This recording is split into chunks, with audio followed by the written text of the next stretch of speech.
ये रही एक भूत की डरावनी लेकिन दिलचस्प कहानी, काली हवेली का रहस्य।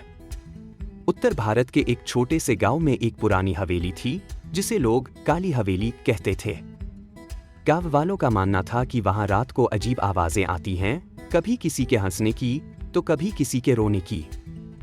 कोई भी सूरज ढलने के बाद उस हवेली की तरफ झांकता भी नहीं था। कहा जाता है कि कई साल पहले उस हवेली में एक रईस जमींदार अपनी बेटी चंपा के साथ रहता था।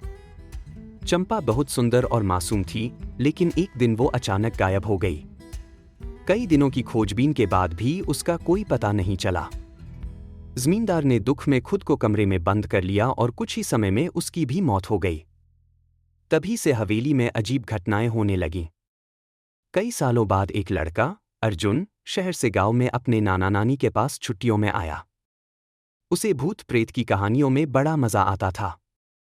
जब उसने काली हवेली की बात सुनी तो उसने ठान लिया कि वो वहां जाएगा। अर्जुन आधी रात को टॉर्च लेकर हवेली में गया। हवेली में घुसते ही ठंडी हवा का झोंका आया और दरवाजा खुद ब खुद बंद हो गया। उसे लगा किसी ने उसका नाम पुकारा, अर्जुन। वो कांप उठा। फिर उसे ऊपर की मंजिल से बर्फ सी ठंडी हवा महसूस हुई। जब वह ऊपर गया तो एक कमरे में एक लड़की सफेद साड़ी में खिड़की के पास खड़ी थी, बाल खुले, चेहरा चांदनी में साफ नहीं दिख रहा था।